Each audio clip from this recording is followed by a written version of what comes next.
కల్పనా చావ్లా ఒక భారతీయ అమెరికన్ వ్యోమగామి. ఈమె జూలై 1, 1961న హర్యానాలోని కర్నాల్లో మధ్యతరగతి కుటుంబంలో జన్మించింది.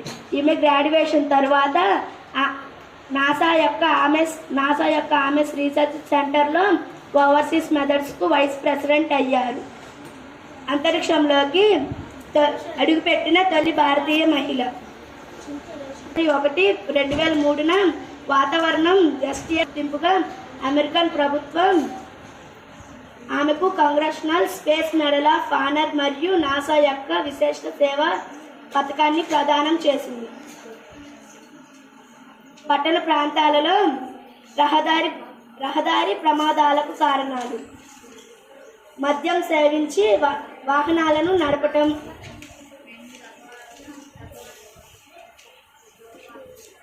సీట్ బెల్ట్లు మరియు హెల్మెట్లు ధరించకపోవటం, చరవాణిని ఉపయోగించటం, డ్రైవర్ పరధ్యానంగా ఉండటం, అతివేగం మరియు నిర్లక్ష్యంగా ఉండటం. నేతాజీ సుభాష్ చంద్రబోస్. సుభాష్ చంద్రబోస్ 1891 జనవరి 23న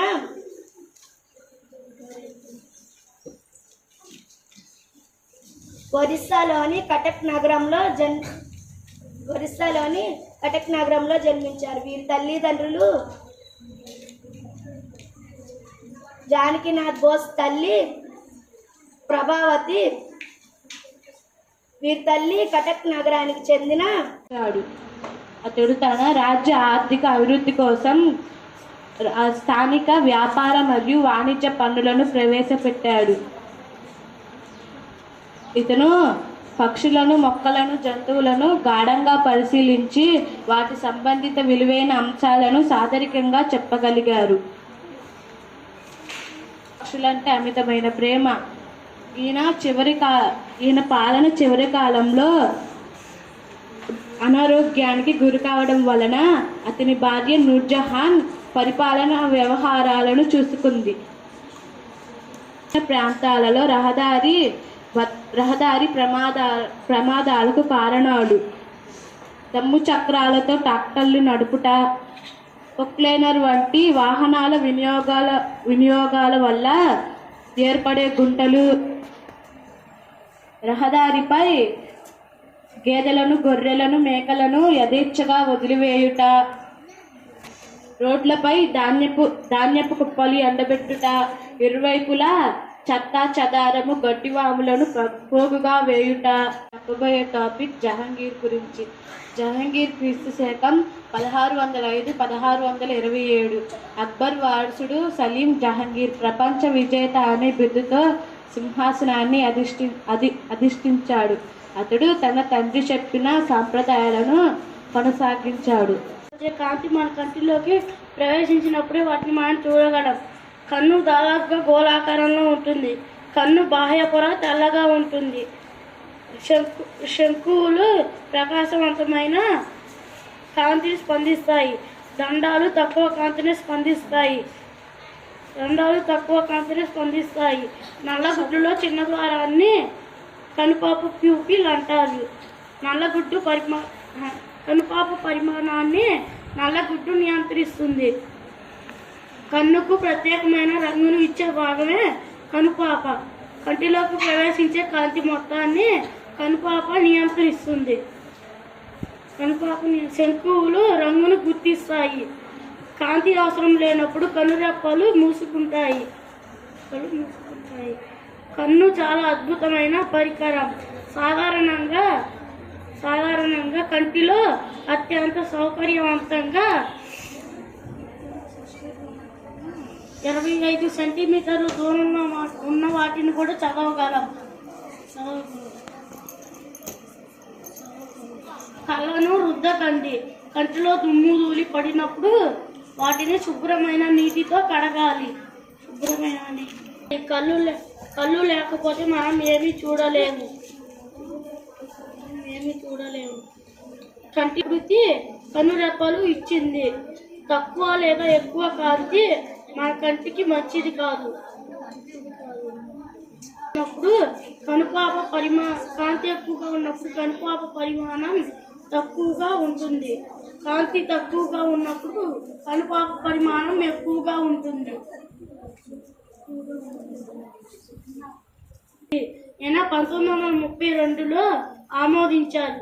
బ్రెయిల్ పద్ధతిలో 63 చక్కల సమూనాలు లేదా గుర్తులు అంటారు.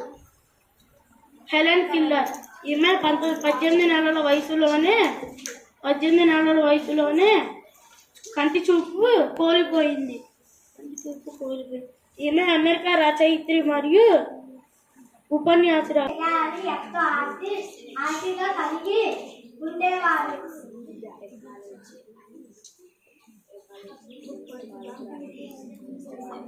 శత్రువులకు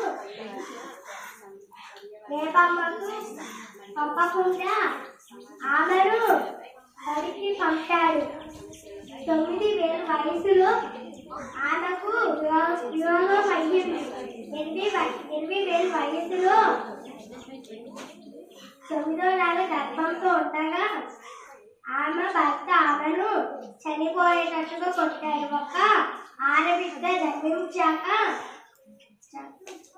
అతి కష్టం మీద నిలబెట్టుకుంది. మొఘల్ సామ్రాజ్యం గురించి. మొఘల్ సామ్రాజ్యాన్ని స్థాపించింది బాబర్. మొఘల్ సామ్రాజ్య చరిత్ర క్రీస్తు శతాబ్దం 1526 నుండి 1857 వరకు కొనసాగింది. మొఘల్ సామ్రాజ్యం తూర్పు బెంగాల్, పశ్చిమ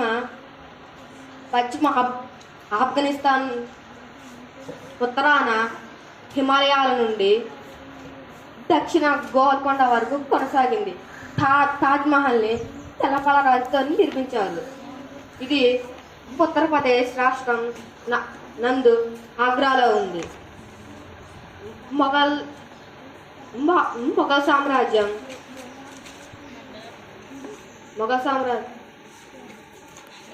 మొఘల్ పాలనలో వాస్తు శిల్పానికి సంప్రదాయం తోడింది. తాజ్మహల్ ప్రపంచంలోనే 7 వింతల్లో ఒకటిగా పేరు పొందింది. తాజ్మహల్ మొఘలుల వాస్తు శిల్పానికి గొప్ప ఉదాహరణ. యుద్ధం తరువాత ఢిల్లీ ఆగ్రాను జయించాడు. అక్బర్ క్రీస్తు శతాబ్దం 1575లో ఫతేపూర్ సిక్రీ వద్ద తిబ్దత్ ఖానా అనే ప్రార్థన మందిరాన్ని నిర్మించాడు. భారత సాంస్కృతిక వారసత్వానికి తొలి ఆధునిక భారత చరిత్ర మొఘలుల చరిత్ర ఘనమైనది.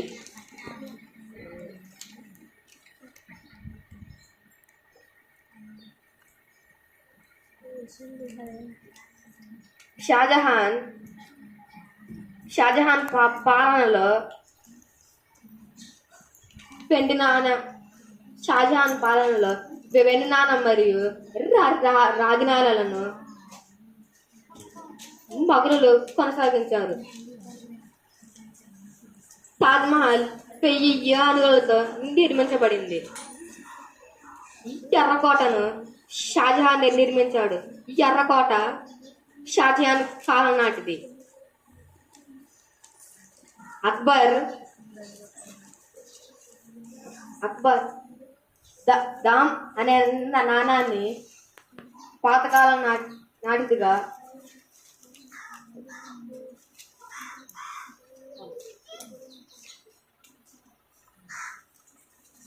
పిలుస్తారు.